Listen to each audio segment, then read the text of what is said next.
Welcome to another MythBusters, part of our Studio Take series. I'm Dane Scott, and today we're going to be talking about the first of what will be a month of topics related to some of the maybe common myths or beliefs, sometimes true, sometimes not true. We're going to find out day by day. At least we'll find out what Dane thinks, and also hopefully get your thoughts as well. Welcome to this feed. If we have people coming in live, I'm just going to make this large enough so I can see them show up. Let's see here. Make this just a little larger. There, that should about take care of it, I guess. And so off we go. Yesterday we introduced things, got some of the kinks out of the stream, got the levels matching up better, so that should be in good shape. And as we await the first people to arrive, I'm going to just get into this, and maybe I'll reiterate the intro to it a little bit once we have some people showing up. But obviously this also is going to be distributed live, or rather recorded, over Facebook in our groups later on. And I'm also creating a channel on YouTube with a playlist where all of these videos will be as well. So if you're getting into this late and you want to be able to access all of them in one place, I'm going to share a YouTube link in our groups, and I don't know if I'll have time to get that today, but we'll serve it out as soon as we can to you. Today's topic: do I need an isolation booth? And this is an interesting subject. Lots of people have different opinions on it. I've got some of my own, and I'll give you a little background on myself to kind of explain where I'm coming from on this. I come from a radio background. I started in radio in 1976 and went through to 1996. At that point, I was making more on the side with voiceovers than I was at the radio station, and it was like, ping, time to make a change. So I came home, and I've been enjoying myself ever since. 24 years ago. Can you believe that? Wow. So, but those 20 years in radio gave me a pretty good sense of what that environment at least is like. You know, we had essentially something kind of like a soundproof booth where we did our voiceovers. Theoretically, if someone was in the next room talking, we wouldn't hear it too much because they had thick walls. They had double glass angled like this to help reflect sound down. There'd be two panes, and they'd be mounted like this in the window pane. And usually the old traditional acoustical ceiling with all the little holes punched in it, you know. And the floor was generally always just tile or vinyl. The console was usually a wraparound, and that actually is what I have here. I have a wraparound console, in part just because it kind of reminds me of my radio days. So if I just scroll this back a little bit, I don't really know if it's possible to show this or not, but no, probably not too much. I'll try and share a picture of that sometime online, though, so you can see it. But a horseshoe shape, you know, like this, console. And part of the reason was because, especially back then with all the analog gear, you needed places for your reel-to-reel decks, one of which I happen to have here, just for old time's sake, and turntables, which I also happen to have one of, but you probably can't see it too well back there. And eventually computers, and I have two of those. There's one here, and then there's one here. That's the one that I'm actually on. And that was the layout. And if you were to go in there and do voiceovers, I think that what you would find is that they were relatively clean, that there wasn't too much room echo, despite the fact that the room was, you know, sometimes it was quite small, but sometimes it wasn't super small. You know, there was some space. You know, it wasn't just the console and that's it. You could walk around the console. There was actually, this room is about the size of some of the radio studios that I used to be in. I also did a lot of voiceovers for agencies at recording studios where they have booths. And often, again, it's set up in such a way that you have your engineer on one side of the double glass, and they've got a larger room, and then they've got a smaller room, kind of a booth, which can vary in size, but generally is considerably smaller than this room here. And they would do some of the things that, we are used to seeing in isolation booths, where they'd have some foam up on the walls and, carpet on the floor and some things like that. But they had a glass window, right in front of the microphone. So it wasn't like super ideal, perfect environment. If you go by the theory that everything needs to be super padded up and super absorbing and so forth. Some of those rooms had some real liveness to them. They were not just this dead thud sound when you talked. I used to joke that some of the more padded booths, I felt like the words were getting sucked out of my mouth. Hello, Arvind and James and Mark. Good to have you with me. Sometimes if you get things so tight and so small, it gives everything kind of a dull thud sound, and all of the liveness and naturalness starts to disappear. Now, if you're working, it depends on the mic too. If you're using a broadcast mic is much more directional, meaning that it doesn't pick up from all the way around. It picks up just kind of on the end of the mic. So in the old, dynamic mic days, my mic would be positioned at the corner of my mouth, kind of like this, and I would talk past it. Okay. So, but it would only, it only picked up in an area like this. So it wasn't picking up a whole lot of the room. I'm giving you quite a bit of intro on this because I want to kind of set the groundwork for what I'm trying to say about isolation booths and recording booths and radio booths in general. The larger question, though, which we're addressing today is, do I need an actual isolation booth, like a whisper room? Does it need to be a freestanding room within a room? And does it need to have really high-end acoustical absorption features to it? Or can it be a little more makeshift? And the answer is yes and no. It really kind of depends on your situation. What I want to do is to go through what I consider to be some criteria in deciding about whether you need to do something that extreme or whether you can get by with something less. And I'm going to start by talking about my own room here. This is a bedroom, and it actually was my daughter's room when she was here, and I kind of took it over when she left. And it has still a bed in it. See, I'm going to kind of move my camera around while I'm talking, so pardon a little bit of kind of wild jerkiness of the camera, but I want to take you on a quick tour of the room. So moving up here a little bit, you'll see that one whole wall, 12 feet long, and from almost floor to ceiling, is books. It goes way, way back there. So that's a whole wall of books. So that's one wall. That one, just by its very nature, is extremely sound absorbing. So that's a great thing. I do have two monitors here, and monitors are somewhat reflective. So all of these things factor into it. My countertop, as I mentioned, is a wraparound counter, and yet most of the surface is covered with stuff. I don't know if I can really show that too much, but it's a little tough to see. But there aren't too many. It's broken up by a lot of things. Continuing back around here, this is brand new now. I've added some acoustic panels that we built here to the back wall. There's a bed just below there, okay? But then these panels, they're bigger than they look. Those things are actually about 4 feet high, 2 feet wide, and 4 inches deep, each one of them. And they contain a mineral wool type insulation. They're ugly right now because we haven't put a cover on them yet. They're just, all we have holding it in right now is some landscape screen. You know, the stuff that you'd lay over the ground to keep weeds down, like a weed barrier. It's just a fine mesh screen. But the sound obviously will pass right through that and into those panels.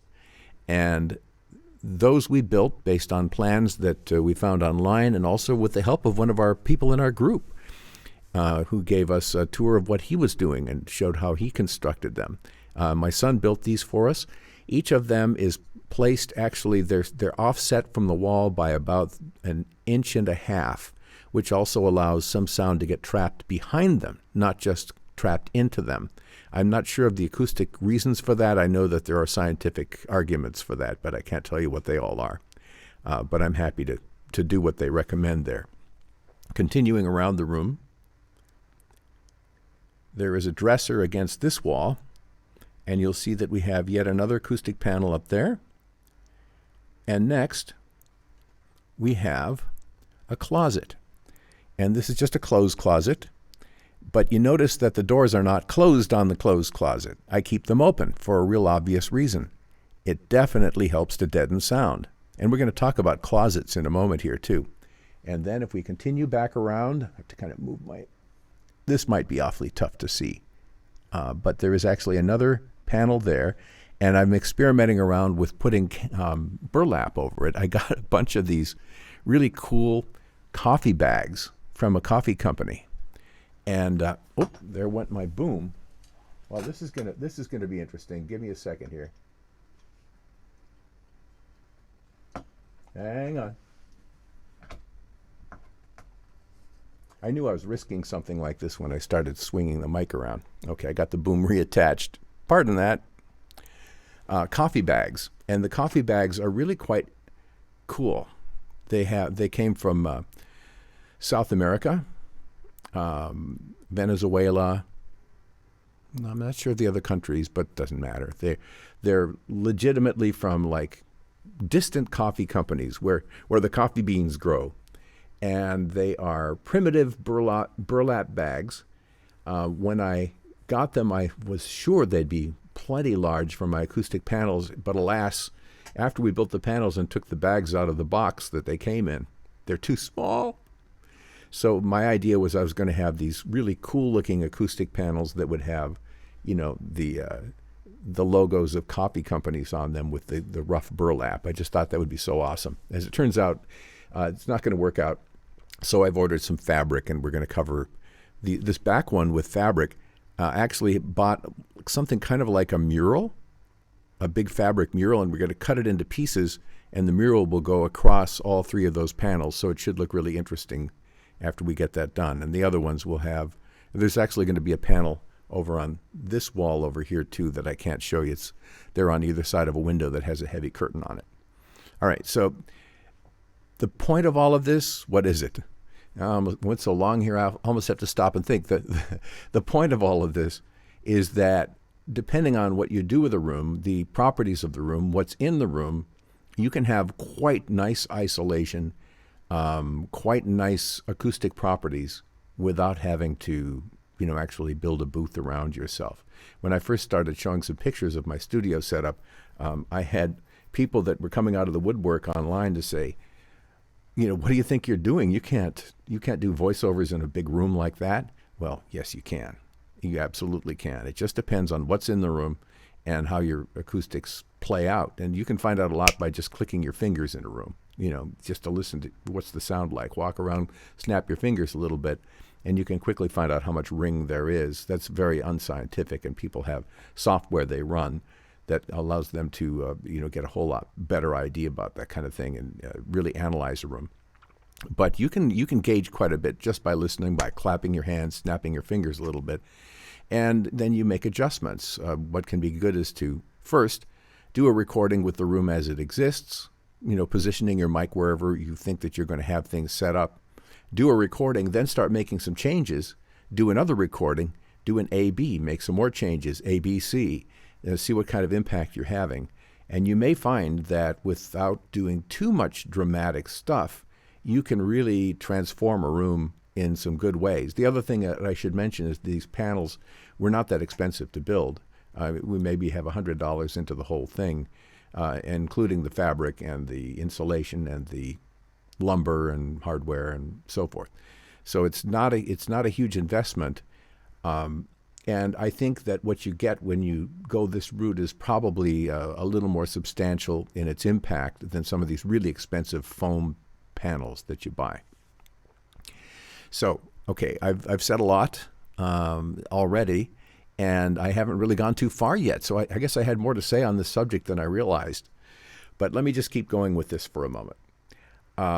This is one approach that you can take, is to just take an existing room in your home and actually do a tour of your home and decide about a room that you think may have the best prospects, and use your own judgment on it, but do some experimentation, make a few changes, maybe rearrange the furniture, hang some fabric, maybe create some panels, try some things, and you may find that this is all the more you need. It certainly is for me. I'm really happy with the acoustics in here, especially after having added these panels.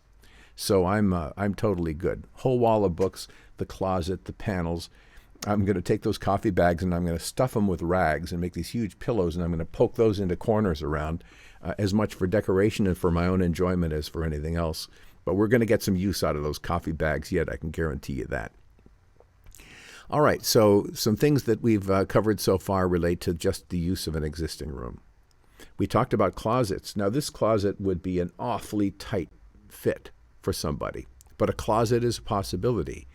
And if you have a walk-in closet, as opposed to this little one that we have in here, that can certainly be fitted out. A closet has a closet-y sound. I'll tell you that just straight out.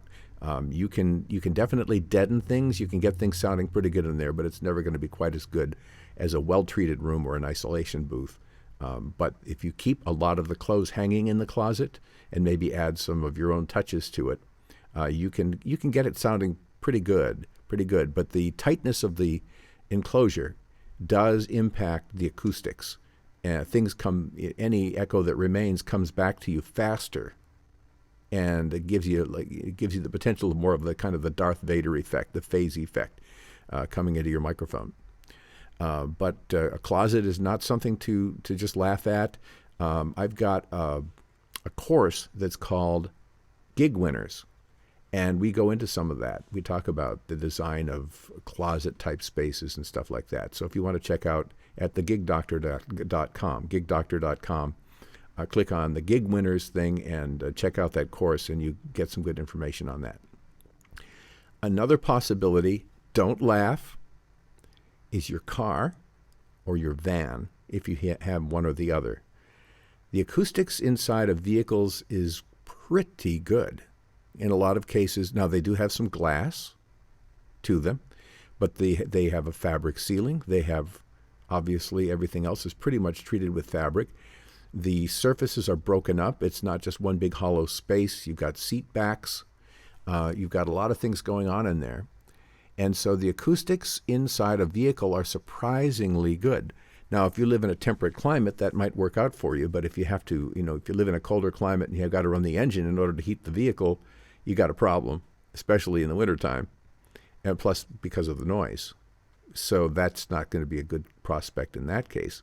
But if you are just starting out in voiceovers, you haven't spent a lot of money yet because you don't have a lot of money yet. You can't justify it because you're not even sure yet whether you're going to have a voiceover career, whether anybody's going to hire you. Don't go out and buy a bunch of stuff. This is something I'm trying to really encourage people to get.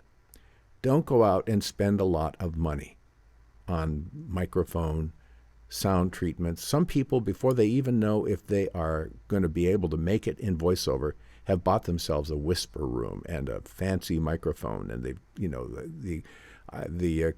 interface box and the whole works. I say go out and spend some money on a well-reviewed USB mic, and go sit in the car or go sit in the closet for now. Don't burden yourself with a lot of expense until you're sure about things.